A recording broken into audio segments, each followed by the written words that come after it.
We're live and we're just a couple of days away from Bellator Dublin in the Tree Arena, one of the biggest fixtures in the Irish mixed martial arts calendar for the year. And it's another big show ahead for us all to look forward to this Friday, September 23rd. Peter Quilly takes on Benson Henderson in the lightweight division, a massive fight in the main event. Another huge fight in the co-main event as Romero takes on Melvin Manhuff. We've got a bunch of Irish talent on show, Liam Mccord, Kieran Clark, amongst others. We're going to go right through the card. I'm Ian O'Neill. Today I'm joined by Andy Stevenson, Graham McDonald and Sean Sheehan. And we're going to take you through the entire Bellator Dublin card. Welcome along. Ask some questions. Send your opinions in the chat. We'll answer as many as we can throughout this preview show. I hope you are all well today, lads. Thanks for joining up with us today to talk about this card. It's a good one. It has that big card feel. I mean, I think you lads were talking about it on the podcast. I mean, with other Bellator cards, it was like you're kind of left a little bit wanting with the kind of previous card, but with this one, like, the excitement is there, the matchups are there, the storylines are there. We've got some OGs of the game fighting, we've got some up and coming prospects, we've got people who are making their debut on the card as well. So I'm really excited to kind of get into it and to talk about it. And we're going to talk about the main event first. Peter Quilly versus Benson Henderson. Sean, I know you're excited for this one. You know, you've got your Lewis ticket bought already to go to the event. You spoke to both Peter Quilly and Benson Henderson, and maybe shall we talk about maybe the event as a whole first before we break into the main event? Do you get that kind of big fight feel, big card feel ahead of this one? It's going to be a really special card, I feel. Yeah, I wouldn't say there's any big fight feel maybe in any of them, but there is the big card feel, I think. I was thinking back, and myself and Graham were talking about it, and I know I was talking on another preview I was doing as well and other things. It's the card we kind of called out for years ago. You know, we wanted an Irish guy at the very top. We wanted an Irish guy in a big fight against someone like a Benson Henderson or Yoel Romero, whoever it might be. But we also wanted the likes of Yoel Romero. We wanted the likes of Melvin Manhuff in a fight against each other. We want these sort of big fights here who are not just Irish guys. You know, that was the problem with the UFC when they were coming. They were giving us all European guys. They were giving us a couple of Irish guys. Look at this fucking state of Graham. But we never got, like, you know, we never got Yan versus Sean O'Malley or something like that. We know the fucking state of you. Fucking state. You know, you're some bollocks. The fucking shit eating Graham. Where are you in the table? Oh, 2-1 to Man United. But anyway. There's some bollocks. But people listening to this, I'm putting up the audio tomorrow. Graham is wearing he's like Viserys Targaryen. Fabulous Liverpool dressing gown. that Jorge Masvidal there, is it? That's it, yeah. But yeah, anyway, I don't know. I was just talking about the card. Who cares? Graham's wearing his 90 here as we regard it. But yeah, it is definitely a big card feel. And you know, even having to go to Dublin to watch it, it's probably worth it, to be honest. Yeah, no, it definitely will be worth it. Graham, look, talking about the main event with Peter Quilly, to me, like, you know, Peter's been around in the MMA scene from the very start. He seems like a guy who's always fought with his back against the wall throughout his career. And I think it's going to be no different against Benson Henderson. Obviously, coming back off the injury, it's a really tough task ahead of him. You know, Benson, you know, coming towards the later stages of his career, but still dangerous, still tough to beat. And, you know, stylistically, both of these guys are kind of similar the way they, you know, they're gritty. They like to grapple. They like to kind of bring guys into deep water, make it awkward for their opponents. So it's really kind of an interesting stylistic matchup, isn't it? Yeah, it is. Yeah, like, you know, as you said, Quilly's been around a long time. I actually remember being at his pro debut, and Cage Contender was obviously a big deal back then in 2012 when he was making his debut. And I believe even John Ferguson was managing him, and he was out of Waterford MMA at the time. And he's fought his way up. Maybe he hasn't. You know, people made fun of him for a while over his showstopper name because he wasn't really getting the finishes, but he's slowly built up in the right way, taking the right fights. You know, he's gone into enemy territory, as we talked about, short notice against, you know, local guys who are the promoters are hoping to win. He's gone in there and maybe sometimes a couple of dodgy decisions, but he hasn't let it dishearten him. He's kept he's kept pushing. As you mentioned in the interview with Sean and it's documented before, he was on the verge of signing with the UFC and that fell through. And he's had a really up and down career. Like even coming in on Bama 26 and losing to Joe McColgan, who was only 1-0 at the time, like that was a big setback.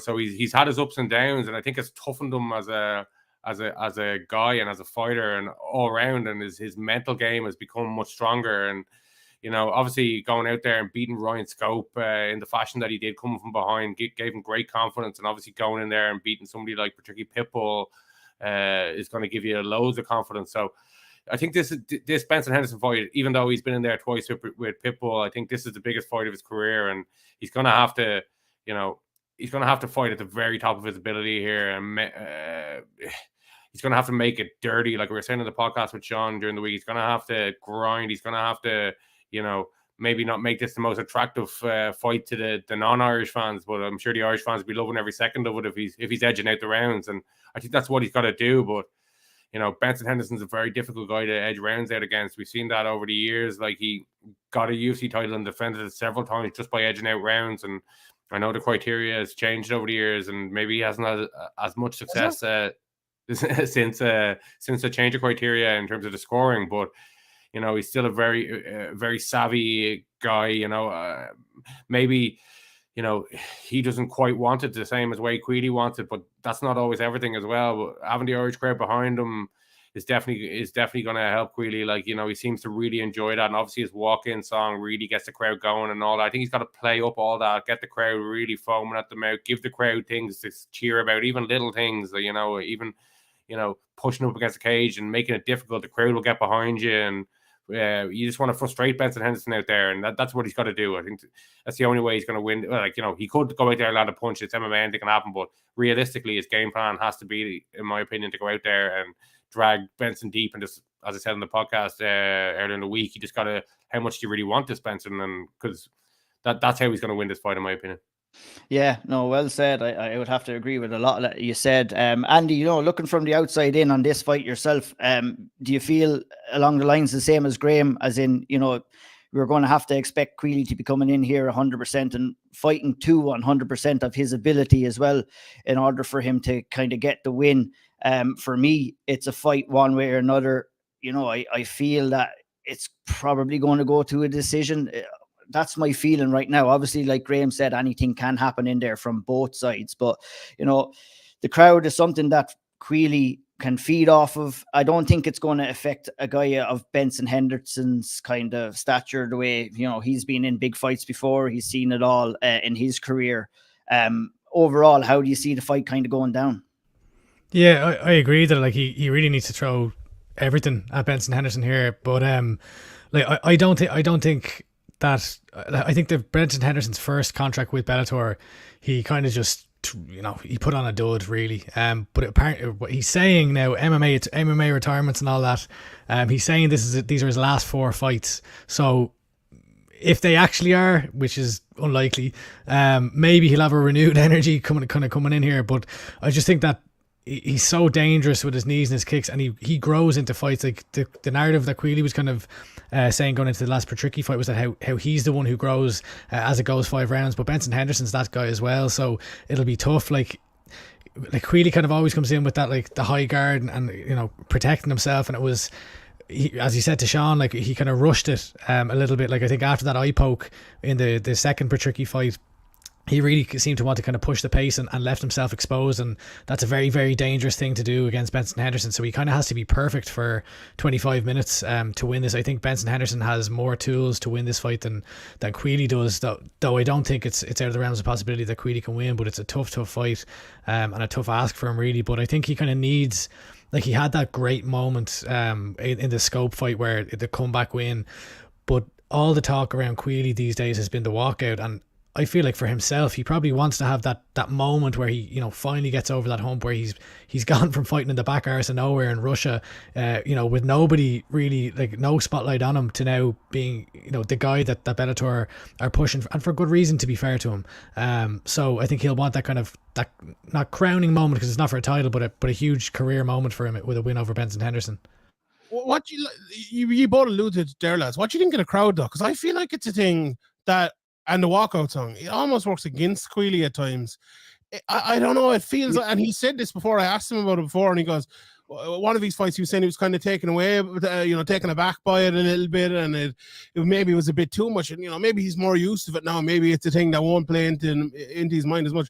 But it's also fine. When I spoke to him, he was like, "Geez, I never in my life thought I'd be standing opposite Benson Henderson, and this is the biggest fight of his life." I know he's fought for the title as well in Bellator, so maybe not. Maybe that will all help him. But I don't know. I feel like that is something that has.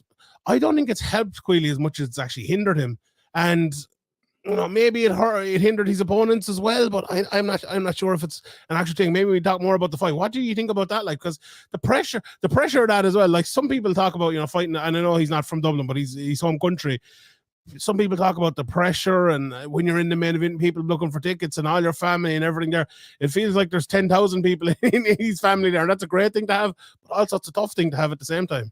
Yeah, like I think sorry, Graham, especially for the walkout alone, you could kind of get like, an adrenaline dump after a walkout like that especially when you're not expecting it. And, maybe with the hopes that it's the second, third, fourth time that he's done it and experienced it and might be able to handle it a little bit better. But like something like that can affect you if you're not used to it, or, depending on how the crowd is as well, they can get hyped up before the fight. But I feel, through past experiences, will probably bring him through this fight, including the walkout, including the mistakes that were made against Patricky Pitbull. Andy mentioned, what he said to you about a little bit of patience. And I think in this fight as well, he's going to need that patience as well to kind of just see how the fight is going to play out, kind of let it take its course. And then, bring it into the later rounds and see who has that more heart or more desire to kind of to finish off stronger, to be honest. I would think, it's definitely something that's worth talking about, but I would hope through past experiences that he would have gained a lot of experience and gotten more used to being in the spotlight shining on him for the main event. Graham? Yeah, it's hard to know how, like, the walkout and all that stuff will affect it, but in general, like, the pressure that John talks about is kind of firmly in Quilly's corner. Like, Benson Henderson, he's not really, building towards anything. He knows that he'd get a good contract if he wants another one afterwards. He'll get decent matchups. Quilly's kind of like, it could be a case of now or never. You're coming off a loss against Pitbull, even though you'd beaten him in the fight before. It was a little bit of a, like, the Pitbull played it up as, it was a bit of a fluke or whatever, even though I don't think it was. And then obviously Pitbull beat Quilly, and if he goes out and loses to Benson Henderson, he might be dropped down. Like, we've seen what happened to Brian Moore. Like, he could end up fighting, these up and comer 8-0, 9-0 Russian guys that nobody's ever heard of, and it might be hard to get back to this position again. So the pressure in general, I think, is definitely on Quilly, and having your home crowd there in your hometown, and kind of it being the biggest spot you've been in, and to Henderson, it's just another fight, you know what I mean? But it depends. Like, Sean was talking to Benson Henderson, what was it, 6-7 weeks ago, and he hasn't even thought about the fight. He hasn't put in training. He's talking about going on holiday. Like, hopefully for Quilly, he's not taking it too seriously, but if he brings the kids to the fight, we know that he doesn't have the mind in there. But like, if he can't be as nonchalant as he was in that interview with you, Sean. God almighty, a nightmare. Yeah, so if he comes in like that, then to that point as well, though, he keeps talking as well about putting on a show. I remember last time, some of us were there. Straight away after he fought Miles Jury, he was saying, I need to get back to Ireland again, and I need to put on a show next time. I saw him putting up on Instagram 2 or 3 days ago, I can't wait to put on a show. I asked him about it, and he said, yeah, I want to come back. That's a bit of a different mindset from Benson Henderson as well, because that's not the fighter he is. Like, Benson Henderson is, some people might call him a point fighter. He tries to win fights, the easiest way possible for him, if you want to put it that way. And maybe he will fight a little bit different. Like, maybe this is not the fight we were expecting. Maybe he's looking at Quilly and thinking, maybe I can fight whichever way I want and win the fight. That's probably not a good way of looking at it either, because to not have the proper amount of respect for anyone in the game, as we've seen in fights recently, I don't stuff. And look, if you look at it straight up, and you look at, as someone said in the comments there a minute ago, the skills versus skills, it's very hard to call this a Peter Quilly win. And I think because they are sort of similar, with obviously Benson Henderson reaching a higher level than Peter Quilly has ever reached. As someone said earlier, Quilly was talking about the Pitbull fight, and he could, go harder for 5 rounds. You're probably not going harder than Benson Henderson unless he is tailed off, unless, he hasn't been training until 5-6 weeks out or whatever. Maybe that will affect him, but it doesn't. Like, his whole career, he's never really shown that. He's always been good. He throws at a higher clip. He just does everything that Quilly does very, very well. And it's a very tough fight. If Quilly wins this, I put up a thing the other day, who are the 3 best fighters and like the 3 best wins Irish MMA fighters have ever had. And I got some great answers. Conor McGregor was one, which was a great answer. Joseph Duffy, obviously, Joseph Duffy anyway. But this would be up there. This is what would be, if Peter Quilly come in this, one of the greatest wins in the history of Irish MMA, lads. It has to be. It's tough as well, because like Henderson's he's what 1-3 in his last 4 or something, but like the guys he's losing to are Michael Chandler, Jason Jackson, and Brent Primus, and the way he's losing is generally kind of through the grappling. I feel like in the last number of fights, and like Quilly's just going to stand toe to toe with him. I can't see him approaching this any other way. Like, maybe he'll make a gritty up against the cage, but I don't think he's going to go in, shooting double legs and looking to take the background. And like that's not what I'm expecting anyway. And my kind of big question with this as well is, we talked about kind of pressure of the walkout, but this fight was announced when Quilly was banged up after having 2 surgeries. He had to pull out of his last fight because he fractured his ribs, and then he had shoulder surgery as well. And he talked like only like 9 weeks ago about how he was in so much pain, finally getting back to feeling himself and getting back training properly. So like, I'm wondering, like, is this a full strength Peter Quilly even coming in here? And especially after having to pull out of your last fight, I'm sure there's a huge amount of pressure where, you're going to have to just double down, really. If you can't really pull out a 2 in a row, like you can, but like that's probably not what he's going to do. Now, I'm sure maybe he is fully fit again, but it would be kind of something that I'd be concerned about in the back of my mind. Yeah, that's a very good point as well. I actually had that in the back of my mind as well, because, we know shoulder surgeries are pretty serious as well, and they're hard to come back from as well. Shawnee knows all too well.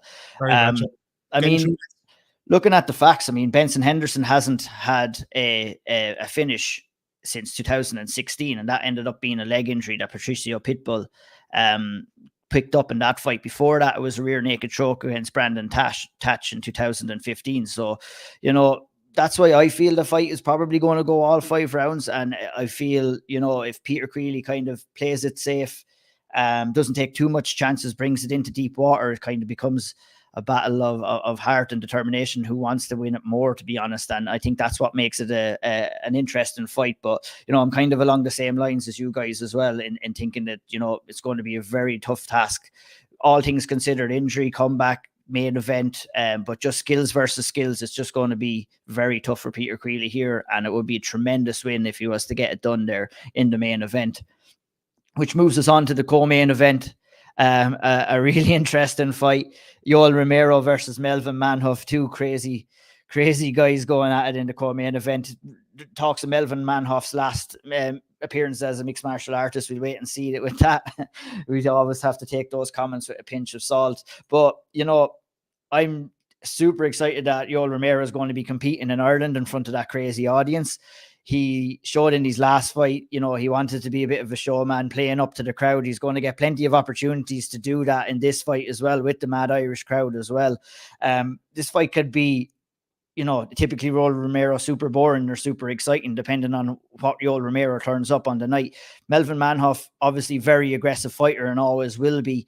It'll be kind of exciting if he does decide to move forward and give Yoel Romero the opportunity to kind of counter strike him. There's no way I see I feel Yoel Romero is probably going to get the win, but I can guarantee that this co-main event is going to end up in a knockout one way or another. Andy, how do you kind of see it going? You must be excited to see Yoel Romero getting back in there, or getting over there and seeing him live. He's a specimen of a man. Excited to see Yoel Romero in the flesh, period. He's a specimen of a man. It's a mad fight, like a combined age of 91, I believe, with this fight, which is probably the first time since Conor McGregor stepped into the Marble Arch. So that one went right over the head there. You got it, don't worry. Graham can't laugh, he's contractually But yeah, no, I'm buzzing for this. I think they're just going to stand there and beat the shit out of each other, to be honest. Like, they both have knockout power. They're both incredibly explosive. I'd say Romero will probably use his grappling a bit here. But I mean, look at the last... Romero kind of had a pretty poor performance against Phil Davis, but it's not going to be a fight like a Phil Davis fight, I don't think, here against Melvin Manhuff. He's going to look to take his head off from the first bell. So yeah, I don't know. I think this is just going to be an absolute scrap, and I can't wait to see it. And it's kind of go ahead. Sorry. Yeah, you kind of need that dance partner across from you to kind of make it a good fight. Like, and sometimes with Yoel Romero, you know, guy, and it's totally fine. I ain't going to criticize when you're standing across from Yoel Romero and you don't want to go too much on the attack, because he has that one punch devastating knockout power. He has that explosiveness. But I feel, you know, you mentioned about his grappling. I think that's something that he'll always have in his back pocket. But throughout the later stages of his career, he has like kind of like to stand and bang. And, you know, he does stand and use his striking game with great confidence, knowing that no one is going to want to take him down. No one probably could take him down, and knowing that he can take down anybody whenever he really wants to as well. Sean, how do you see the co-main event going?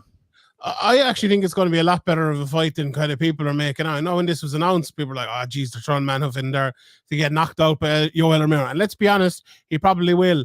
But I think before that comes, it could be fun as shit. If you think about this, right, most people run into big problems against Yoel Romero when they're kind of afraid of him a little bit, and not afraid of him, but afraid of getting caught by a big shot, or afraid of getting takedown, or whatever it might be. They wait, and then Yoel springs when they're kind of forced to do something. Like, look at Adesanya. He's a guy who will never be forced to do anything, so they win 25 minutes and never touch each other. But most other people are not like that, and they'll wait, maybe it'll take 9 minutes, they'll do something, Yoel Romero will hit them, right? The guy who beat Yoel Romero in a fair, honest fight, going at him and actually fighting in the fight, unlike Adesanya, was Robert Whittaker twice over 10 rounds. And how did he do it? Like, he hit Yoel Romero before Yoel Romero could hit him. He didn't allow Yoel Romero to counter him. And Yoel Romero is not your normal counter fighter. He is like your spring athletic counter fighter. He's not just waiting for you to hit and then he'll counter you. He is waiting to spring out of it. But if you stop that rhythm, if you get there first, there's nothing from him. He can lead, but can't lead against top fighters. Now, is Manhuff still a top fighter? I don't know. But if you look at that Whittaker fight and you see what he did there, attacking Yoel Romero is the way to beat him. And I think Melvin Manhuff will fucking attack, and he will go for him. 100%. And maybe that'll lead to Yoel Romero getting clipped, and maybe that'll lead to Yoel Romero getting knocked the fuck out, because anyone who goes in there and allows Melvin Manhuff to come onto him and fight with him and land big shots is within an inch of getting clipped and knocked out. Like, I was doing the betting show today, and I was like, if Yoel Romero just stood there, right, and Melvin Manhuff punched him full force, do you think he could knock him out? I think he probably would, like, you know?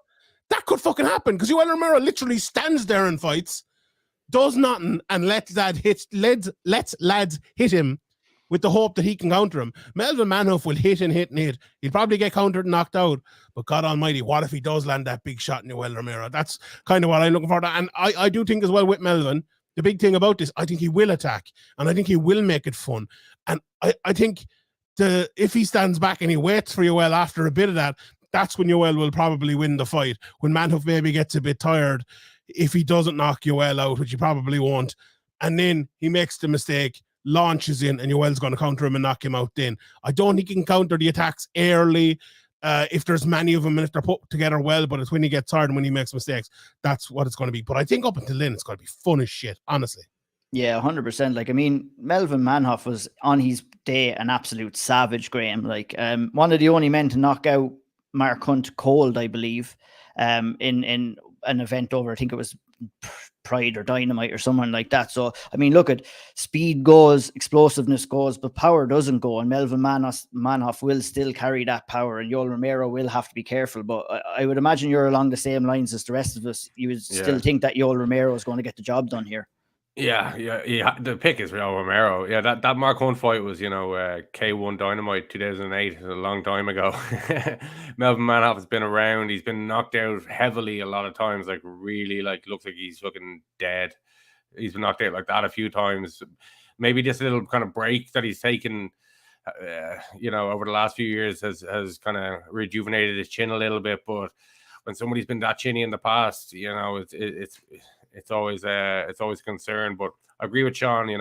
Melvin Manhuff has to go for this early, even if Yoel Romero. If you go in there, you're probably going to get countered. He's probably going to finish you. But for Melvin Manhuff, he doesn't know any other way. He only has about 3 minutes of cardio, really, 4 minutes of cardio, really, if he actually goes for it. I think that's his best option. You know, Yo Romero, it's very hard to see him losing this fight if he implements any kind of decent game plan. He's ready for what, like, Melvin Manhuff is surely going to bring here. But if he's caught slipping, you know, as Sean said, if he's not taking this too seriously, then he could end up being the one, you know, looking like he's dead in the middle of the ring with his eyes wide open. So the only way Melvin Manhuff is winning this, in my opinion, is if he gets it done in the first 3 or 4 minutes by knockout. And he also has to be wary when he steps in against Yo Romero getting knocked out himself. And if it makes it to the second round, then I think he's just going to get absolutely annihilated. Yeah, I think at the odds that they are, I probably just keep him out of the accumulator because it's not worth it. But I think he's a pretty sure for, I think. 5-1 Manhuff, 5-1, straight up. What's the KO? Because it has to be KO, doesn't it? They're not up yet. Probably later in the week, unfortunately. I have to do a flyer every week for my betting show. And unfortunately, George Sassu pulled out, so the only one left. You get a flyer, maybe get your Chungum back as well, or isn't he that took your Chungum? He did, yeah, he did. And I'm glad Andy's here, so he can attest to that. It sounds like a made up story that I handed Melvin Manhuff like 4 chewing gums in a packet, and he handed me back an empty packet. It's true. It's true. It felt like his eyes were extending out of his head when he did it. Put that in the bin there like a good boy, will you? He just bullied me, and I accepted it. No problem. Yeah, as anybody would. If it was yes, Mr. Manhuff. Yeah, exactly. You can take all the gum, Mr. Manhuff. Moving on to the next fight and the women's featherweight division, featherweight division. Leah Mccord versus Deanna Silva. Leah Mccord coming back off of her loss to Sinead Kavanagh in February. You know, she spoke to you, Sean, ahead of this fight. It's going to be coming out on Sherdog, I believe, this week. You know, maybe give us a little bit of a sneak peek of what was discussed there and what our thought process is heading into this fight. Very, very interesting. There's actually a lot of interesting things that come out of that last fight. And I leave some of them unsaid, but it's definitely worth watching this and that. One thing I was very interesting, she said it's something she's going to change up, is when Sinead hurt her leg, she felt bad about kicking her. She was like, I don't want to kick her in the leg, she was saying. And I kind of said to her, is that something you need to be a bit more of a prick in fights? And she was like, yeah, I do. And she's been training like most or not all of her camp out with Molly McCann and Paddy Pimblett and Rimmer out in Liverpool. So, you know, Molly's done a lot of improvement over the last while, so a good person to be with. But so yeah, Leah's some very, very interesting things there, and she's a very interesting mindset coming in here. Hasn't done as much. I think I was the only interview she did with anyone leading up until this. Obviously, we'll have media day coming up, so there'll be a bit more. So that, you know, that's not likely. Yeah, she's usually doing lots of interviews, lots of different things. I very appreciated that she spoke to me, but it's a different mindset here in a big fight because, like Leah, she said to me, so she's very young in her career still, and people maybe forget that sometimes because the Bellator division, she got ranked very quickly and there isn't many people in it, so obviously she's going to get ranked as well. But she's a talented fighter, but has a lot of work still to do to improve in lots of different areas, and she's a very good athlete. She's strong, she's big for the division as well, and you know, Leah's the type of fighter we should have hope for fighting for titles in 4 or 5 years time, like in like 15 fights time. But now she's how many fights into her career? Let me just look here on Sherdog.com. It's great. 8 fights in. That's crazy. Absolutely crazy. We're on about, like, if she'd won her last fight, she would have been fighting Cyborg. That's actually mental to even think about. So we need, I think for someone like Leah, I think we need to lower expectations a little bit on the whole. In this fight now, I think it's a little bit different. We'll talk about that obviously in a second, but I think there's lots of improvements needed and there's lots of improvements coming. And I think it's a good time over the next while for Leah Mccord. I'm looking forward to seeing what she looks like coming in here against Deanna Silva. Yeah, like the fact that you mentioned she's so young in her career is actually my next exact point that I was going to bring up, like, because, you know, only 8 fights deep and only 8 fights deep, Andy, and, you know, relatively young in her career, long ways to go. this is kind of a rebuilding kind of a fight for her. It will set up another pathway towards the title for her as well. And, you know, I would be very confident in saying that I would expect to see Leah Mccord fighting for a Bellator title at some stage of her career as well. Lots of time to grow, lots of time to kind of get those fights under her belt, get the experience under her belt. And Deanna Silva is a kind of a good stylistic matchup for her to get started on that route, isn't it? Yeah, I mean, like it is. She's still so young in her career, and this was always the issue: was the lack of depth in that division and the gulf between the top and the rest. So there was kind of always going to be this massive jump of a litmus test, and I think it's almost good to see that she hasn't been doing media before this one, because like she's such a media darling and like is so good at that side of the sport and of fight sports. Like I know she was overtraining in Holland for a bit there, and obviously as Sean mentioned, she's training over in Next Gen with Shauna Bannon as well. So like Leah came into the sport with a judo and jiu-jitsu background, so it's her striking that is probably the weaker part of her game. So to be training with Molly and Shauna, well, it can only help that. But yeah, I mean, I think going in against like a Deanna Silva here, where if I would assume that the last fight where she was, you know, nervous, or for lack of a better word, to kick Sinead's leg, I would hope anyway that that's only because she knows Sinead and not because she's worried about hurting her opponents, because that's a big red flag if so.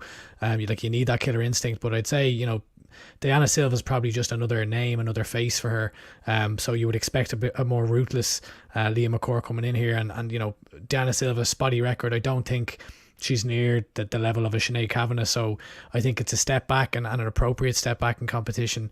While still, you know, a win will like you kind of almost, I want to see Leah face the Deanna Silvas for the next 2-3 fights, you know, build the confidence back up, build the skills up, and then make that jump again. Like there's no point in rushing back up to the top of the division when she is still, you know, I know she's 30 years old, but like she's still young compared to a lot of the females in the division as well. Yeah, 100%. I'd have to agree with that as well. And, you know, you mentioned the fact that, you know, she kind of has taken a step away from it, from the media side of things. And, you know, Graham, that's kind of an important thing to do. You know, you have to be very selfish in your career as well. And it's very important, you know, most of where all the development is done, if not all of it, is in the gym. You need to be getting the rounds in. You need to be spending as much time there. And she seems to have immersed herself, Leah, in her camp this time around. And are you expecting to see the results because of that? Yeah, well, you know, going in there against Sinead Kavanagh is a kind of strange situation when you've trained together and you're friends. And even Sean mentioned on the podcast during the week, like the crowd was it was a strange crowd atmosphere. Everybody kind of didn't know what to be cheering or what to be doing. And I probably played it a bit. And then, as Leah mentioned, and as you mentioned, the knee injury and not wanting to kick that, and even that going through your head during the fight is not a good thing. You know, you should be in there saying it's me or her. You know, both our health are on the line here, and you can't have that stuff going through your head. And I'm sure there's loads of things in that fight in terms of not just the mental stuff that we're talking about now, in terms of the actual fighting stuff that she surely has been going back with her coaches and working on. And I made this mistake here, or rushed it here, I didn't do this here, you know, and trying to implement all that stuff. You know, sometimes if you try to implement too many things, it can go wrong as well. Like, you know, you got to stick to what got you to the dance in some sort of way. But I expect her to come out here and be aggressive. And I think if she can put Silva on her back early, it'll probably be pretty much all there is to the fight. And she'll probably get a submission, or she'll be able to dominate from top position and wear her opponent down. And probably her opponent won't be able to defend the takedowns going forward as the rounds go on. But Leah isn't really known for like single legs or double legs. You know, she kind of needs to get in close and get that. So there always is a risk when you're trying to get in close that you could eat a big shot, and that could change the fight. But yeah, I think Leah Mccord is rightfully the big favorite here. Yeah, indeed. I would have her. Sorry, Sean. What the one thing I would say as well, though, the thing about Deanna Silva, she's a very tough out. If you look at her record, like she's lost to Jennifer Maya but went to a decision. She lost to Julia Budd but went to decision. Lost to Arlene Blinkow in the third round. She lost there, and obviously she beat Janae Harding last time out. She's some very, very good names on her ledger. I would agree with Graham though. Like, I think the takedown is massive here, and there's a few fights in this. Maybe it's like wrestler versus striker, or grappler versus striker, maybe even. It's massive here though, because I don't think Silva is necessarily the best striker in the world, but you see her in the Janae Harding fight the last time. She just stuck in there, and it was like a time in the middle of the fight where you just started winning it. And once you get that as a person who has good cardio and who someone maybe is expecting to beat early, it's very hard to get that momentum and get that fight back. So if Leah gets kind of dragged into that, I think it's going to be a tough fight. I think she needs, put her against the cage, take her down early and often as she can in this fight. It's the perfect fight for her in one way, because I think Silva can be there to be taken down. She's never been submitted now in her career, and she's had a good few fights and fought some good people. So as I said again, she's not an easy out. But also, if she can't take her down, or she only takes her down the first round and can't take her down after that, Silva's just not going to go away. She really isn't going to go away. So it's a tougher fight than I think it looks on paper. But Leah's in there, and I do think she will win it. But it's by no means an easy one. No, it certainly isn't. And, she had a bit of trouble with her shoulder as well. I mean, Sinead Kavanagh kind of got her in that Kimura, and there's no question in Leah's heart anyway in there. We've seen that time and time again, obviously, as well. But it's a good question there from Andy Hickey. Would you be interested in seeing that Sinead Kavanagh fight so quickly again? I know I definitely want to see it again. The thing is, do you want to do it so soon, or do you want to give it some time to kind of settle and then maybe do it a little bit further down the line? What do you guys think about that? I think if Cyborg is going away and if she's not coming back to Bellator and there's a title there, let's do it. Let's do Sinead Kavanagh versus Leah Mccord, 3 Arena, headlining next February for the title. Let's go. Yeah, I'd kind of only want to see it for a title, or else 3-4 years away. If there's no other fights that make sense, then you could do a rematch. But I suppose Sinead's getting on as well in years and in 5 years anyway. So maybe there's only so much time to kind of do it. Yeah, you're right, and it's a serious knee injury she's coming back from as well, which is she's only gotten back to the gym only recently as well. So have Bellator announced she's not on this card yet, or yeah. We still waiting for that? Get a few more ticket sales first. For Sinead to take that fight, I think it would have to have a title. For her going in there, she's thinking, I beat her everywhere on one leg. What's the point in this unless there is a vacant title there, and that's the only thing. There are some extenuating circumstances with Leah Mccord as well. You'll find out about that now on Sherdog.com. I'm sure Sinead doesn't give a shit about that, though. Yeah, still only one. There was more than one person fighting Lim down. I'll just put it that way. Yeah. No, absolutely. But from Sinead looking at it, coming back, you really want to get in that fight again against your friend, and you've already there's a lot of things there that probably Sinead has to be pushing for the title fight, right? Yeah, and unless Leah can come in here and look great against Silva, and it lines up perfectly. But unless it's for a title and it makes sense, then that would make it make sense for Sinead, I think. Yeah, I selfishly now I'd like that fight to happen next September, because I'd have a better chance of coming flying back home to watch it. So that ideally what I'd like to see is this fight against Silva for Leah, another fight against maybe a top 5 ranked person in February, then title fight, and then it gives Sinead time to come back and maybe get one in as well in February too. Get that Leslie Smith rematch going if Cyborg's not around. Great shout. Another good shout is the featherweight fight in the featherweight division. Mads Burnell versus Pedro. Lovely segue there. Try my best, Graham. Try my best.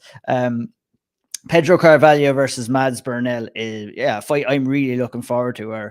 Or Pedro or Carvalho, as you were calling him, Andy, in your interview. Yeah. You spoke to Pedro. Seems in a really, really good mindset. You have to respect that man, moving away from being away from his family, living in SBG, immersing himself in his training. His drive and his motivation is next to none. He's on a tough run of it at the minute. Only one win in his last 4. I thought he was very unlucky not to get the nod. It was a very close fight. I think he could have got the nod against Nedzelski in that last fight. Another tough test here against Mads Burnell. Let's be real. What vibe did you get off Pedro when you were talking to him there? I really enjoyed the interview over on SevereMMA YouTube. What did you take away from that interview, Andy? Yeah, I mean, he's really, really confident going into this one, is what I took away from it. And he seems to have, in his mind, he's kind of, he's crossed every T and dotted every I when it comes to the preparation. As he said, he's living in the gym. He's putting a lot of work in here for this, but it's a really, really tough fight. Like I've rated Mads Burnell for a long time now, and I think he's a very, very slick operator. They're both coming off a loss, and it's a big, big fight for both of them to kind of reestablish themselves towards the top of the division. I don't think either one with a win could be fighting for a title next, but I think they might be, one impressive performance away where they could be up again. It's what, number 3 against number 5 or something like that. So like they're right at the top. So like I do think it's a tough ask. I would probably lean towards Mads Burnell here. I would lean towards Mads Burnell in this fight. I just think that he hits incredibly hard. I think that Against Irish lads, for fuck's sake, how yeah. I'll hear about this one, I'm sure. Andy's in the comment section already. Come on, Andy, come on. Look, it's a tough fight, but Pedro could prove me wrong. I mean, he's the fight against Daniel Weichel, I thought he showed tremendous heart. Like he's been finished in a couple of fights, and to come back and come through a tough war like that, it shows that when you're going in against a similar guy like a Mads Burnell, who's a really, really, really tough opponent, he can pull it out of the bag. So maybe he can do it again. Like I don't think it's, I mean, I'd pick Mads Burnell, but like I don't think it's a landslide or anything like that. I think it's a close fight. Yeah, absolutely. Like, I mean, Pedro at 27 years of age, Graham, very young in his career so far, already has fought for a world title as well. So he's experienced what it takes to get to the top. He has to try and get back there again, obviously. It's a really difficult one. How do you feel he needs to approach this fight with Mads? I mean, like Andy said, Mads is going to be coming in looking to try and grapple, put him on his back and make things uncomfortable for him. Yeah, I think it's going to be a very difficult night for him if Mads comes in and just straight away starts relentlessly going for the takedown and the grappling situation. I think it's going to be a very difficult fight. I think the best hope for Pedro is if Mads is willing to strike at him a little bit. Obviously you need to set up these takedowns. You can't just kind of Ben Askren it without risking kind of a big uppercut or a knee, which I'm sure Pedro's been working on those types of situations as well. Stylistically, I think it's a really difficult matchup if Mads Burnell comes in with a good game plan, as I'm saying. Pedro's willing to give one to get one, and maybe that will be his best opportunity if he can kind of lure Mads into a striking battle early and land a big shot and change the fight that way. But I think if Mads gets a takedown, even if he doesn't get a submission in the first round, I'd say the pop will be gone from some of the pop anyway, be gone from Pedro's takedown defenses and his shots as well on the feet, and Mads should be able to take over the fight and win pretty handily. But I think it is highly dependent on Mads coming in and getting that takedown early, or at least threatening it repeatedly and making Pedro work hard in the grappling department. And if he does that, I think he should win here. Yeah, indeed. Sean, in Mads Burnell's last fight against Boric, he kind of got drawn into a bit of a firefight. Would that be something that Pedro is going to have to try and do in this fight, really, rather than going at him from a kind of a technical aspect in it? Yeah, but I really think this fight is, I agree with what you said. If he can draw him into that, it'd be ideal. But I think this is a fight Pedro Carvalia needs to win early, I think. And if he doesn't, I think it's going to be a big issue, because as Graham said there, not only will his takedown defense be hampered if Burnell does get him down and take a bit of wind out of him, as we saw the last day with Song Yadong and Corey Sandhagen, it takes the pop out of your shots as well. And if he doesn't have that big pop in the shots, it's very hard to see anyway he's going to win this fight. So I think he needs to get it done early. And we've seen Pedro do that before, so I wouldn't rule that out at all. But yeah, Mads Burnell is a massive favorite. I think he's minus 400, minus 425 or something like that. And I think that's about right. I think he'll win. Indeed. That brings us to our opening fight on the main card, and that's Kieran Clark versus a new opponent in Rafael Hudson, that was just announced today. Wouldn't be Bellator fight week in Dublin unless there was a couple of fights switched around or a couple of fallouts, but we've had one at the start of the week this week. Rafael Hudson's coming in, obviously. Kieran Clark was supposed to be taking on George Sasso. I think, looking at it on paper, seeing what we've seen, the very little of what we've seen on Rafael Hudson, not the easiest to find any footage of. But it looks to me from previous fights, from what we did see, this kind of suits Kieran Clark a little bit better from a stylistic point anyway, at least. Sean, what do you think? Yeah, we saw John Kavanagh as well talking to his best friend Danny Stevenson over on Twitter and saying that, Kieran Clark was asked you've a new opponent. He's like, yeah, grand, I'll take it. And this guy, no, I'm taking it. And that was it. I heard he was sleeping and he opened one eye and said, they're all the same. Graham was there with the camera. I didn't say that. That didn't like. But that's. I wonder if many people get that joke. I don't know. But, it's a good one. It was top quality. Yeah, I think this is a much. Look, we've seen about 50 seconds of Rafael Hudson. None of us could find much on him apart from an old grainy Facebook video where he got taken down repeatedly and submitted. That seems like the perfect matchup for Kieran Clark. I think Sasu. Like Clark was, I think he was like minus 450 favorite or something like that over Sasu. I thought that was wild, absolutely wild. If you give me a straight up bet on who's going to win it, I would say Kieran Clark. But I think that was ridiculous. Clark is good. He's a very good prospect. He's tough, but as he said himself the last time, I spoke to him anyway, and it was I think it was a pre-fight scrum the last time. He doesn't like when people call him a grappler or a hard-nosed fighter, and that's very much a complimentary thing to say about him. But he wants to see more from himself. He wants to see more striking in different things. And I thought that fight against Sasu was probably not the one to do it. This one, I don't know, because I haven't seen much of Hudson, but you would think that if Kieran Clark fights the way Kieran Clark does, he catches the lad, push him against the cage, pulls him down, he can win this fight, and he'll probably submit him. And I'm very interested to see Kieran Clark, because what's wrong with fighting the way Kieran Clark has fought before? And I hope he continues to fight like that. Why can't he go out and take lads out and pull him down and go to the fucking moon fighting like that? Do you actually think it is because of how much over the years Dana White has kind of ragged on people like John Fitch and Jake Shields and people who do that? Do you think that's kind of bled into the fans saying, fucking don't like this? Because I don't know. I think that might be part it's something that the fans have kind of are still feeding off as well, is that if you're not in exciting fights, I mean, the results don't matter. We were talking about entertainment as well, along with results, and that's kind of the sad reality of what exists in mixed martial arts right now. But even when Habib at the start, he was one of the ones Dana would be calling boring and saying, another John Fitch or whatever, and people were kind of not too interested in. Kieran Clark should be just worried about not what other people think and showing, I can strike. You should just worry about going in there and the easiest method of victory and just keep racking up the wins, and then your record speaks for itself and you don't need to prove anything.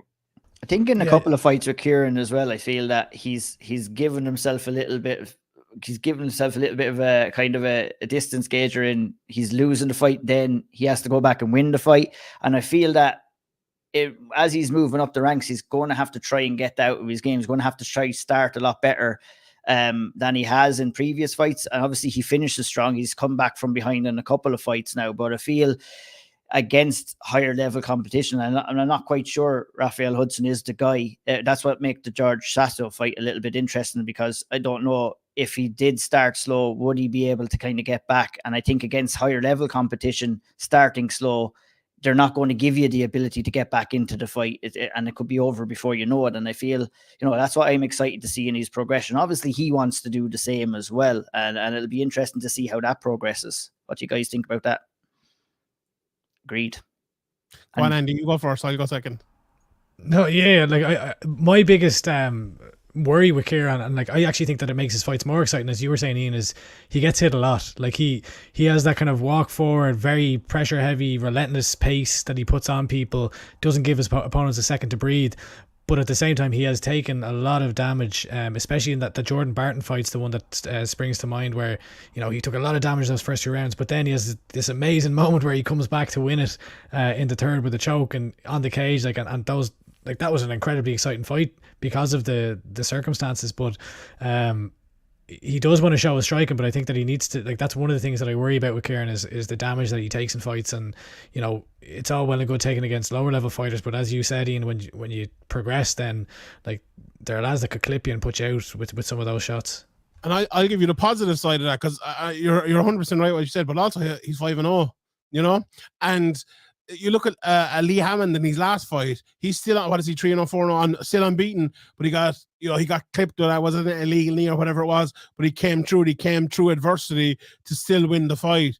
The famous saying is win or learn out there, but what about win and fucking learn? And I think Kieran has done that, and I think if he can continue to do that, what more do you want? But, you know, myself and Harry did a full podcast on this on Patreon, actually talking about loss and whether you need it or not. But if you can learn in your fights the way Clark has, and like the worst thing you can be is 5-0 and never be tested, or never fight anyone, or never take a punch, or never have to come through any adversity. That's the worst thing you could be, because unless you're the greatest fighter in the world, you know. But I don't think that's in the way you said it. Obviously, you know, it absolutely is a negative. But the positive side of that as well is I'm sure he could watch back his fights and think, I have to improve on this, and this.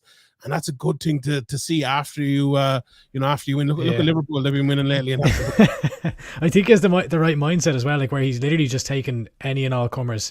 Like at this stage, like, he's fought a Jean Ndoye, he's come through that Jordan Barton war, and he's just literally head down. Right, who's the next opponent? We'll fight him. So, you know, when you're early on, just keep getting that experience, and I think he's got the right attitude. 100%. Sleeper fights. Maybe we'll answer that at the end. I think it could be the next one that we move on to, the Brian Moore against Artevaldo Silva. I think like that. Is that a sleeper though? Yeah. That's interesting fight written. Like, I don't know if people have watched much of Artevaldo Silva, but like I've said this in a few places. He reminds me of Caelan Loughran a little bit. How he kind of stands there in the middle of the cage and kind of just turn these arms like this and throws big shots. Like, Brian Moore will love that. I think that fight is made for Brian Moore to kind of go in there, touch him up, box around him, and show the only thing, like, I'd fully agree with you there. Like, I know I said a similar thing on the podcast, but after, you know, Andy released an interview earlier today with Brian, and Brian was kind of saying that he's angry with this guy. He's called him a drug cheat and all this stuff, and instead he wants to go out there. And in the past he's kind of been like, you know, thinking about opponents. Oh, they have a family. I hope neither of us get hurt. But he said, for this one, I don't give a shit. I want to hurt this guy, basically. Not in so many words, but, you know. But basically, I don't know if that's a good thing. Like, words. you know, I don't know if that's a good thing, because as Sean said, going up there and touching them up and frustrating them and kind of working your way into the fight that way is probably the best way to go. But, you know, maybe Brian will just come out and, you know, throw a vicious combination and put him away. But that would put a bit of, you know, maybe it's not the best strategy to go in there angry. It's the worst fight where you could go, like, because the only chance Silva has is if Moore like walks him down, gets caught inside, gets taken down and submitted. Like, that's his only chance here, I think. Now, I call it a sleeper because I thought it's going to be like, you know, a show for Brian Moore here. But if he's saying, I was watching that interview with Andy, it's very interesting when it sounds like SevereMMA YouTube. You can check it out there. It's like, I think he could have done that more, like maybe the Mikhailov fight and other ones if he'd gone out there. I don't think, like, you know, people who don't know Brian Moore, I don't think he's like one of these fighters who just said, oh, I don't like this guy. Like, you know, if he says that, then that's fucking true. Like, you know what I mean? 100%. He's not bullshitting. Like. Yeah, and it's very uncharacteristic for him to come out like that, isn't it? Absolutely, it is. Like, he's known for keeping his composure. He's known for his technical ability in there. And you never seen him getting excited. He's always like, you know, that tunnel vision. He knows what he needs to do. He goes out and he does it. Like you said, Sean, I think that was well on show again in his last fight against Lugo, which was unbelievably technical. Like, and I feel that if he goes out and produces the same kind of performance here, he'll absolutely murder Silva inside the distance, I feel. But if it's true, and if he does let the emotions, I've not had the chance to watch the interview yet either, but if he does let the emotions get the better of him, that's when you can kind of overreach on shots or overcommit on shots and kind of get clipped as well. So he's going to have to find that fine balance. Obviously, he's excited to get back in there and compete in the Tree Arena, and he'll be buzzing off the crowd. It's just, I feel what he needs to do is, you know, and hopefully he doesn't change up too much, because that Charnel Lugo fight was super close.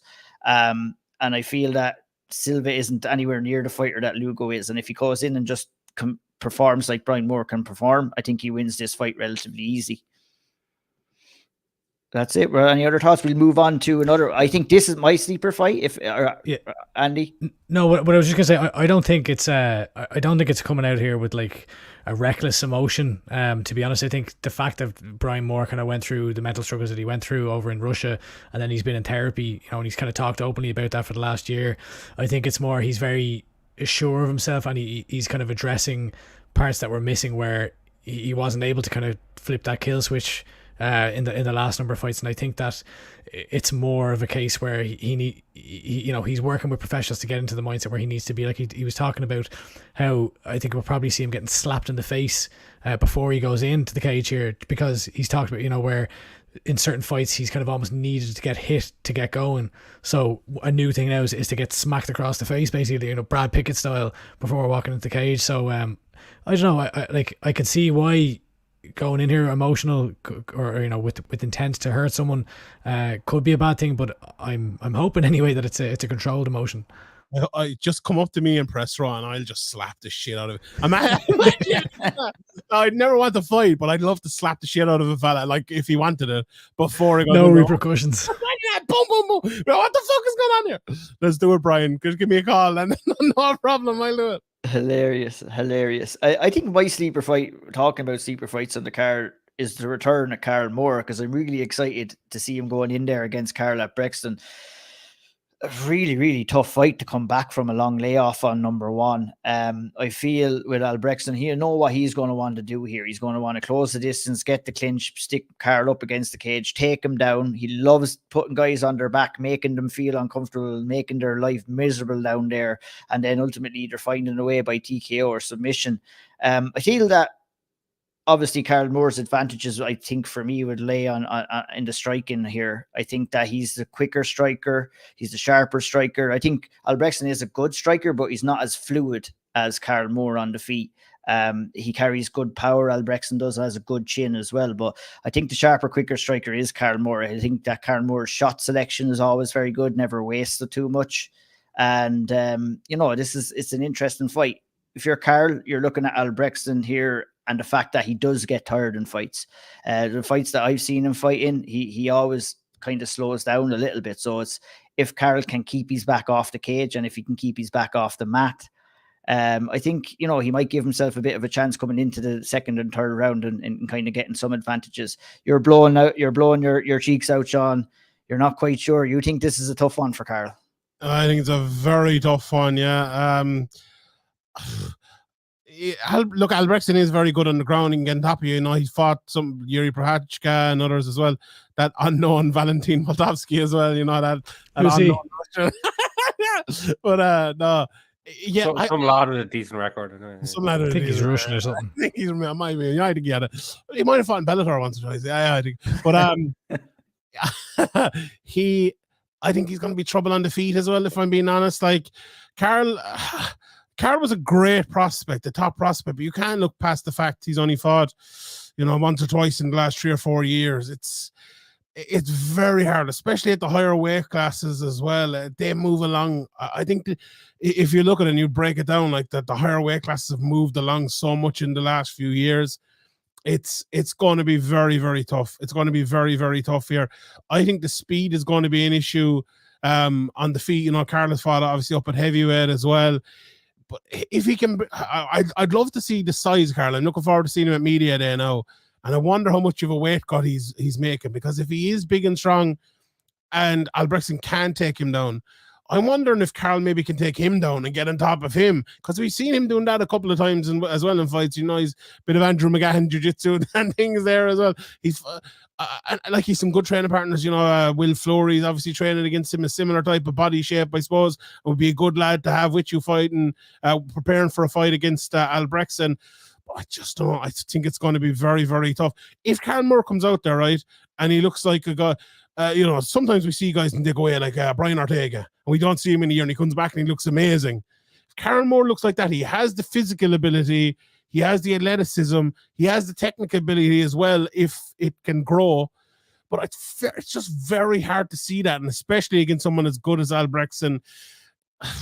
He'll have to go out there and get his respect almost straight away. Yeah. And I feel the only way he does that is that he cannot accept any positions here. He can't be left hanging around in the clinch.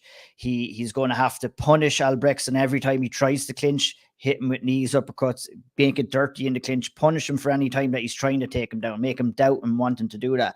I think Albrechtsen is open for leg kicks. He can be slowed down that way, but obviously throwing kicks against someone like Albrechtsen will leave you more open to get taken down as well. So you have to do that. I think it's a tough one for Carl as well, but I do think that, if he comes out there and he can perform up to his abilities, there are ways that he can get this win, but it's going to be a tough one, especially from such a long layoff, Graham. Are you kind of along the same line of thinking with Sean? Yeah, what Sean said at the end is kind of what I was going to say, but you know, he definitely needs to have improved a lot since we've last seen him if he's going to come in here and win. I think, you know, Will Fleury, who you mentioned and who's been training with him a lot, has improved a lot late in his career. That could bode well for Carl Moore. I'm not sure about the injury situation with Carl. I would like to see Carl at the media day or the weigh-ins or whatever, see if he's carrying a lot of muscle. I'd like to see him maybe ideally trimmed down a little bit. And, you know, he does have good He's arms. Absolutely yoked. He looks shredded.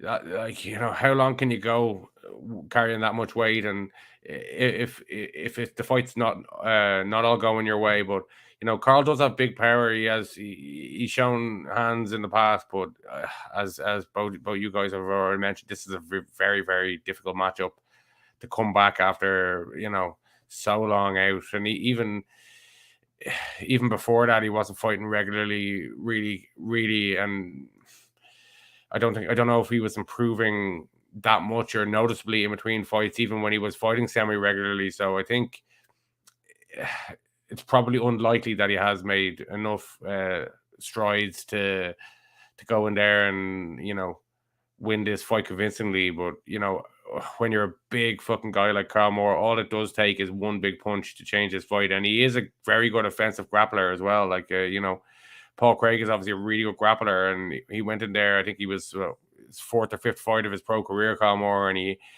although he ended up losing by guillotine, he had his moments offensively there in the grappling and showed that he's definitely no slouch. But I think Carl needs to get it done early, or he needs to at least land something big early to change the course of this fight. Otherwise, it's an uphill battle for him. Indeed, Andy, you were up close and personal, and you're going to be releasing an interview with Carl this week as well. What were some of your takeaways when you got the chance to speak with him? Yeah, I mean, like similar to Pedro, like he's exuding confidence anyway. Like I was kind of asking him about, you know, coming in here fighting a guy like a Carl Albrechtsen when you haven't been fighting for 3 years. I mean, I remember after the Moro Cerelli fight where you went up and challenged for the heavyweight title and to go for the champ thing in Cage Warriors, it seemed like he hadn't fought in forever. And this, you know, the time between the Lee Chadwick fight and the Cerelli fight and the time between the Albrechtsen fight and the Chadwick fight is it's actually double what that was. So like that doesn't bode well. But like, I mean, as far as he's concerned, he's trying to make up for lost time here. So if he can get away, I mean, if he can get a win here against Albrechtsen, he's already saying that he wants Yoel Romero next, which is like, Jesus, that's a fucking step up. But I mean, if he can pull it off, then that's amazing. Like, it's an amazing storyline, and I mean, what a fight that could be in Ireland. But like, if I'm him, like, I'm probably not thinking about Yoel Romero when I've got Carl Albrechtsen right in front of me, who's very, very well rounded. You know, really, really, like, I would say a very similar athlete than Carl Moore. Like, Carl Moore, he looks absolutely shredded. He looks ripped to bits, but like, so is Carl Albrechtsen. So from an athletic point of view, I think they're evenly matched, and then it comes a case of, okay, well, whose skills are matching up better? And there's just so many unknowns right now with Carl that, like, it's impossible for me to even have an opinion on what he's going to look like, because we haven't seen him in 3 years. It's a long time. Yeah, that's the way I kind of feel about it as well. It's like, because we haven't seen him in so long.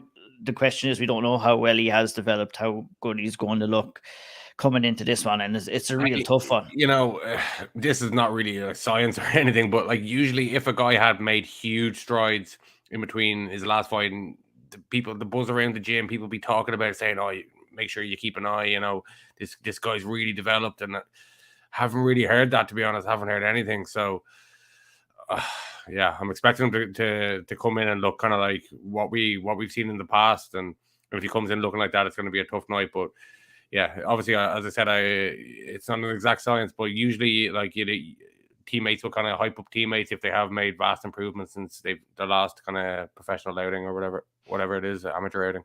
100%. Someone definitely to keep an eye on is going to be fighting in his second Bellator fight, and that's Dara Kelly, as he comes in and he takes on Kai Stevens in the lightweight division. And you got the chance to speak to Dara. Very focused ahead of this one, very excited to get back in there and compete. You know, he wants to stay active. Is hoping Bellator can keep him active. You know, it's something that I kind of tweeted about, is in someone in Dara's position early in his professional career, right? You know, he wants to be active. He's told us on the Owl Triangle as well that he wants to remain active. But basically, he's only getting the chance to fight twice per year. Bellator are going to put him on the February card and on the September card.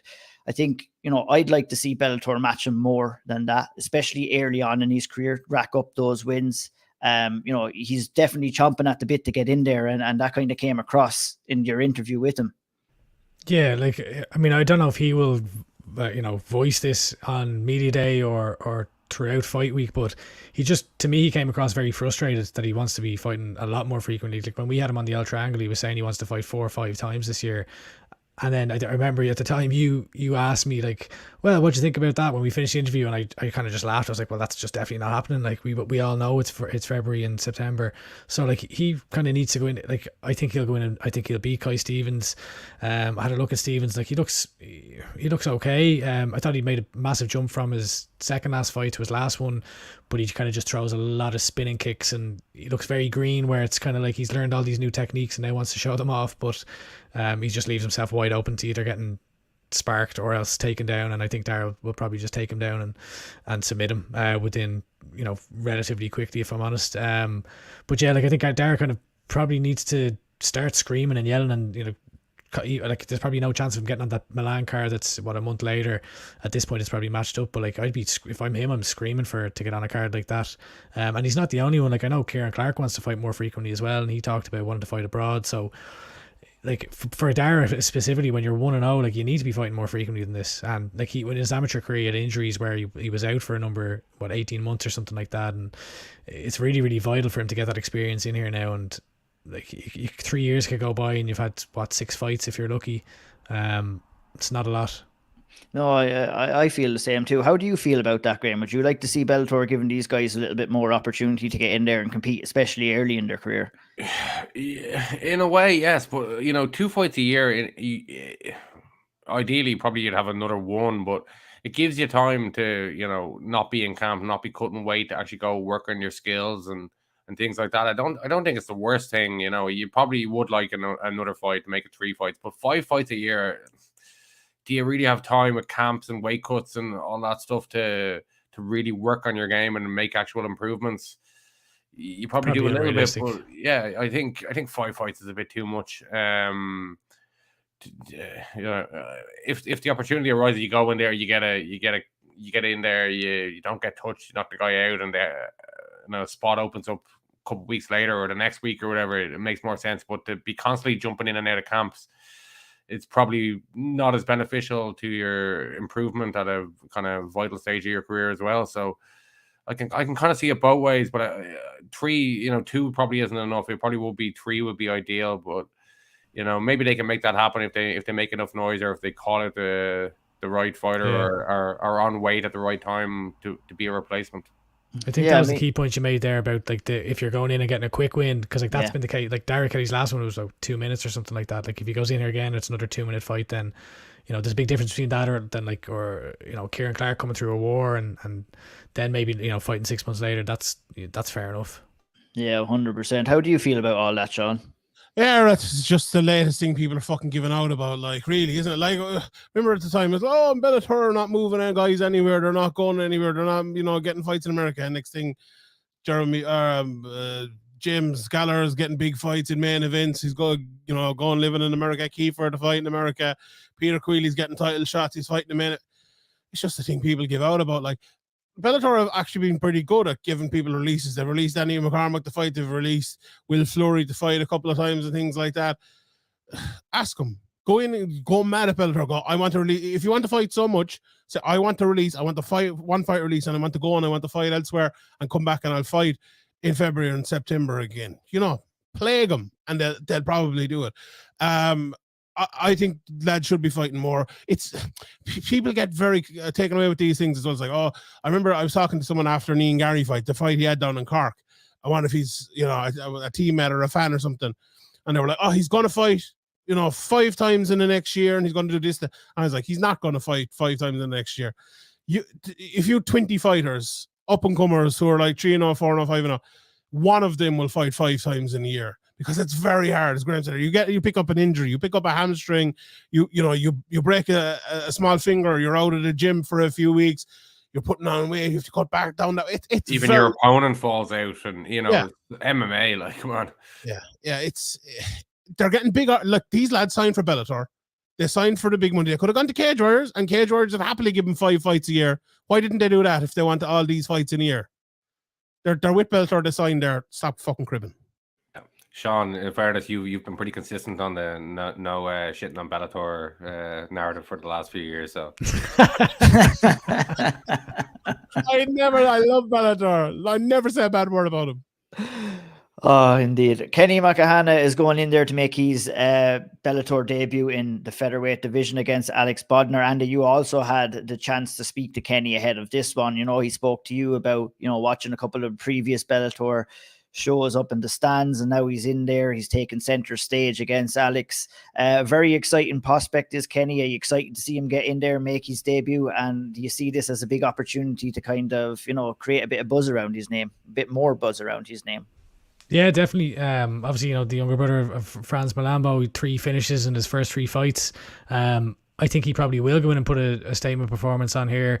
Kenny's a very strong grappler, and what kind of has impressed me most is his ability to kind of get to the back and to advance position very quickly once he gets the takedown. I had a little look at Alex Bodner's fight, and he doesn't look bad. He had a decent fight against Callum Mullen, but he just looks a little bit green as well. He was kind of getting takedowns, but then leaving himself open for chokes a lot. I think he got caught in about 6 different close sub attempts over the course of 3 rounds, and then it ultimately did get choked with a guillotine in the end. So I would expect to see Kenny kind of go in here and make a statement performance in his debut.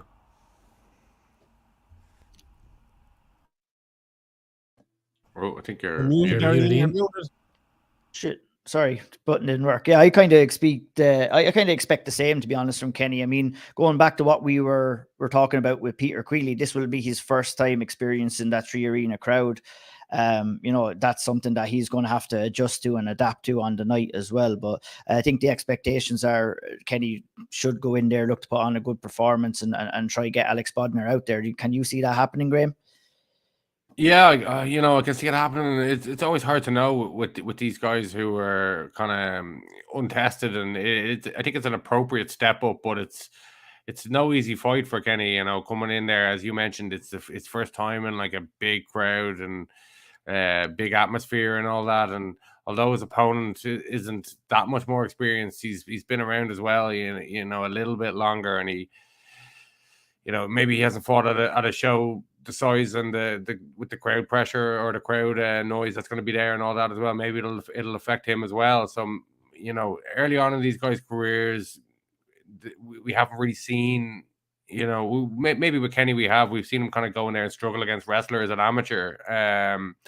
So maybe that's the thing. But amateur is, you kind of throw it away once you turn pro. Unless it's some crazy undefeated 20-0 amateur record and things like that. But it's hard to know how these guys are gonna look, and I'm interested to see how Kenny looks, and I'm hoping that it's a fight that goes long, so we can kind of find out where exactly he is in his game, because he definitely has a lot of potential. He has a lot of ways of getting guys out of there, but we've seen him kind of struggle in the past in certain aspects, and he's had time to work on that. And has he closed those holes in his game? Hopefully we'll find out. And maybe we won't. Maybe he'll go out there and somebody will finish somebody quickly. We won't learn much, but I'm expecting this fight to go probably all 3 rounds or the majority of the rounds, and us to find out a lot about Kenny and a lot about where he is and how much potential he really does have at the moment. Indeed, I'm looking forward to seeing Kenny getting in there. I guess the last guy I'd like to talk about before we wrap it up for this preview is Asela Suj, a guy I'm really excited to see get in there again against Jordan Barton in the featherweight division. And I mean, we first seen Asela go in there, making his debut at professional against Konstantin Belita at Bellator 240, a really close fight, a really high level fight that opened the fight card that night. It's a fight that really stuck out with me because I remember it just being super high quality between 2 guys who were making their professional debut. Obviously that didn't go Asela's way. Since then, you know, he's won 3 straight, 2 finishes and a decision in his last fight. Has made some big improvements. I think he spoke about it himself in that Constantine Belinita fight. He wasn't as attack-minded as he would have liked to have been. I think he immediately switched that up in the fight after that against Nathan Jessamine, where he went out there and just completely took that fight away from Jessamine in the striking, in the grappling. Just looks so smooth, so confident on the feet. Closes the distance really well, is dominant on top, lands strikes, always active. And all the way you're talking about, Graham, before the word coming out of the gym and who's excited to see. I've heard a bunch of fighters, I've heard a bunch of people get real excited about Asela Hughes. And, you know, I think it's someone that we all should be excited to see on Friday night as well. Yeah, he's definitely a really, really good striker. I've seen him spar. He's very crisp, fast, has angles, has a lot in his arsenal, control different strikes. It's good defensively, good range, all that stuff. And, you know, 2 fights ago, he got a submission win. And his last fight, he went all 3 rounds of the decision. I think that's going to stand well to him. You know, it's good to see him getting a submission there. It can take some guys who are strikers, it can take them a long time to, you know, grasp the grappling aspect of it. And hopefully that's a sign that, you know, a 3rd round submission is that he's picking this the grappling side of things up pretty well. And, you know, it's a difficult fight. You know, Jordan Barton is no easy fight, especially when you're you know, coming over from kickboxing or earlier in your MMA career. And this guy's been in there with some really tough guys. And although, you know, he ended up losing to Kieran Clark, and, you know, that was a fight that maybe he'll think he should have won, and that kind of slipped away from him. So this guy's a really tough guy, but, you know, Asela is such a slick striker. I think he may get it done in the first round here on the feet. Yeah, I think it's definitely a big test for him. It's a step up, but I think he'll get it done. If he doesn't, it's not the end of the world as well. You know, he can go back and build himself back up again. It definitely, like, you know, it definitely is the toughest fight of his career to date. You know, he's been in the Junior World Championships. He's been in the IMAF European Open Championships as well. But this is going to be a whole different kettle of fish here. This guy's been around a long time. He's had some, you know, tough fights. He's shown that he's a well-rounded fighter. So if there is holes in Asela's game still in the grappling department, he'd be coming to expose them. So I'm sure that's going to be Barton's game plan, is to not stand on the feet if possible for too long. Even though he isn't a mug on the feet himself, his game plan surely will be to get it to the ground here, and Asela has to avoid that early and get his shots off. And if he does that, I think we could be looking at a spectacular knockout here. Indeed, yeah. I mean, look at Sean, losing on your professional debut is not always ideal, and it's not what a fighter wants, but sometimes it can become a blessing in disguise. And it looks like it was for Hughes in comparison to what we've seen from his first fight into his second fight. It looked like there was major improvements and definitely major improvements in the mindset that he brought into the fight and wanting to be more attack minded. And that's what really impressed me. And, you know, he's kind of went on and picked up other finishes. And like Graham said, that 15 minutes in his last fight will serve him very well as well. But, you know, it's fair our excitement about seeing him there. Obviously, he's still young in his career. There can still be gaps there. Sometimes you don't find out until you're in there.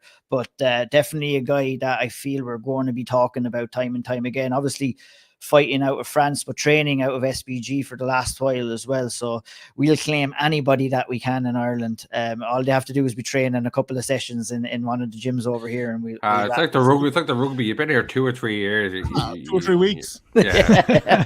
what was that guy who'd never actually been to fucking Ireland and he was on the bench? Dara, that played for us for the soccer team. Yeah. If they're Irish, then we got out.